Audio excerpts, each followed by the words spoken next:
देश भर में आज 15 मई से पेट्रोल और डीजल महंगा हो गया है। पेट्रोल की कीमत 3 रुपए 14 पैसे प्रति लीटर बढ़कर 97 रुपए 77 पैसे पहुंच गई है। वहीं डीजल 3 रुपए 11 पैसे प्रति लीटर बढ़कर 90 रुपए 67 पैसे पहुंच गया है। लेकिन प्रीमियम पेट्रोल आसमान छू रहा है। अलग अलग राज्यों में अलग अलग कीमत 102 से 104 रुपए महंगा होकर 105 रुपए 14 पैसे से लेकर 107 रुपए 14 पैसे प्रति लीटर पहुंच गया है। लेकिन क्या आप जानते हैं कि दो शहर ऐसे हैं जहां पर पेट्रोल और डीजल अन्य राज्यों के मुकाबले सस्ता है। लखनऊ में पेट्रोल 97 रुपए 58 पैसे प्रति लीटर है। दूसरी ओर सबसे ज्यादा कीमतें हैदराबाद में 110 रुपए 89 पैसे, तिरुवनंतपुरम में 110 रुपए 75 पैसे। 3 रुपए बढ़े तो पेट्रोल की कीमत हो गई 98 रुपए लीटर। इसके बाद मुंबई में 3 रुपए 10 पैसे बढ़े तो पेट्रोल हो गया 106 रुपए प्रति लीटर से ज्यादा। कोलकाता में 3 रुपए 29 पैसे की बढ़ोतरी के बाद पेट्रोल 108 रुपए 74 पैसे हो गया। गुरुग्राम में 2 रुपए 99 पैसे बढ़े तो 98 रुपए 29 पैसे में पेट्रोल मिल रहा है। हैदराबाद में 3 रुपए 39 पैसे बढ़े तो पेट्रोल 110 रुपए 89 पैसे प्रति लीटर मिल रहा है, जो सबसे ज्यादा है। उधर लखनऊ में 2 रुपए 85 पैसे बढ़ने के बाद पेट्रोल की कीमत करीब 97 रुपए 58 पैसे प्रति लीटर हो गई है। तो पटना में 3 रुपए बढ़े हैं लगभग, तो बढ़ोतरी हुई है पेट्रोल की 108 रुपए 55 पैसे प्रति लीटर। डीजल की बात करें तो नई दिल्ली में डीजल की कीमत करीब 90 रुपए 67 पैसे है। कोलकाता में डीजल 95 रुपए 13 पैसे और मुंबई में 1 लीटर डीजल की कीमत करीब 93 रुपए 14 पैसे है। चेन्नई में डीजल की कीमत 95 रुपए 25 पैसे प्रति लीटर है।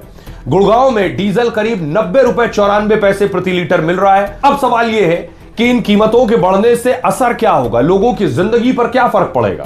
तो आपकी जेब पर सीधा फर्क पड़ेगा, आम लोगों की जेब पर। सबसे पहले ट्रांसपोर्ट महंगा हो जाएगा, यानी माल की ढुलाई, ट्रक, बस, टैक्सी का खर्च बढ़ेगा, जिसका असर रोजमर्रा की चीजों पर होगा। दूध, सब्जी, फल, राशन और दूसरी जरूरी चीजों पर, क्योंकि इन्हें एक शहर से दूसरे शहर तक पहुंचाने का खर्च बढ़ जाएगा। ऑनलाइन डिलीवरी बढ़ेगी, कैब और ऑटो का किराया बढ़ सकता है, जिससे लोगों के महीने का बजट बिगड़ सकता है। पेट्रोल डीजल महंगा होने से महंगाई बढ़ने का खतरा भी बढ़ जाता है, क्योंकि लगभग हर सेक्टर कहीं ना कहीं ईंधन पर निर्भर है। अगर कच्चे तेल की कीमत लगातार बढ़ती है तो भारत का आयात बिल भी बढ़ेगा, जिसका असर रुपए और अर्थव्यवस्था पर पड़ सकता है। अब बात यह कि देश भर में पेट्रोल डीजल के दाम क्यों बढ़े। दरअसल अप्रैल 2022 में रूस यूक्रेन युद्ध के बाद अंतर्राष्ट्रीय बाजार में कच्चे तेल की कीमतों में उछाल आया। इसके बाद Indian oil, Bharat petroleum, Hindustan petroleum जैसी सरकारी तेल कंपनियों ने आम लोगों को राहत देने के लिए रोजाना होने वाले फ्यूल प्राइस रिवीजन को रोक दिया। यानी रोज तेल कंपनियां ईंधन की कीमतों को फिर से रिवाइज करती हैं, उसे रोक दिया था अब तक। उस समय तेल कंपनियों को भारी नुकसान उठाना पड़ा। हालांकि बाद में कच्चे तेल की कीमतें नरम पड़ने से स्थिति कुछ बेहतर हुई है। लेकिन अब ईरान और यूएस इजराइल युद्ध की वजह से जारी तनाव के कारण ग्लोबल मार्केट में कच्चे तेल की कीमतें फिर तेजी से बढ़ रही और इनमें 50% से ज्यादा उछाल देखा गया है। कई मीडिया रिपोर्ट्स के अनुसार पेट्रोल डीजल की कीमतों में की गई बढ़ोतरी असल जरूरत के मुकाबले अभी सिर्फ 10% हुई है, यानी 90% नहीं की गई। पश्चिम एशिया में जारी तनाव के बाद वैश्विक ऊर्जा कीमतों में तेज उछाल आया, जिसका असर भारत पर भी दिखने लगा। रिपोर्ट में बताया गया कि सरकारी तेल कंपनियों ने बढ़ती लागत के बावजूद करीब 11 हफ्तों तक ईंधन की कीमतों में कोई बदलाव नहीं किया। लेकिन जब नुकसान बढ़ने लगा और स्थिति आर्थिक रूप से संभलना मुश्किल हो गई, तो कंपनियों ने कीमतों में आंशिक बढ़ोतरी करने का फैसला किया।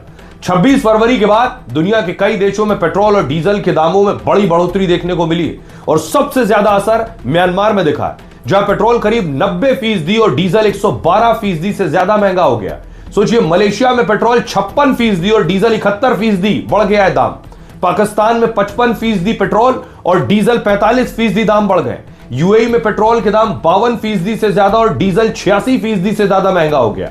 दूर मत जाइए, दुनिया का सबसे ताकतवर मुल्क अमेरिका, यहां भी पेट्रोल के दाम 45% बढ़ गए और डीजल के दाम 48%।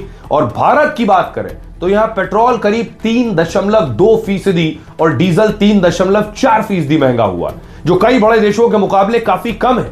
और इसलिए पीएम मोदी कई दिनों से अपील भी कर रहे थे कि कम से कम गाड़ी इस्तेमाल करें, वर्क फ्रॉम होम करें, बचत करें। हालांकि महंगाई की मार के बीच पीएम मोदी खुद यूएई पहुंच गए और खबर है कि वो वहां ऊर्जा को लेकर कई समझौते कर सकते हैं। इसलिए उम्मीद है कि दोनों नेताओं के बीच बातचीत में ऊर्जा सबसे बड़ा मुद्दा होगा। बातचीत में लंबे समय के कच्चे तेल और एलएनजी समझौतों पर भी ध्यान रहेगा। साथ ही यूएई की मदद से भारत के रणनीतिक पेट्रोलियम भंडार बढ़ाने पर भी चर्चा होने की उम्मीद है। मतलब हॉर्मूज से रास्ता बंद होगा तो भारत यूएई से खरीदेगा, जिससे भारत में तेल महंगा ना हो।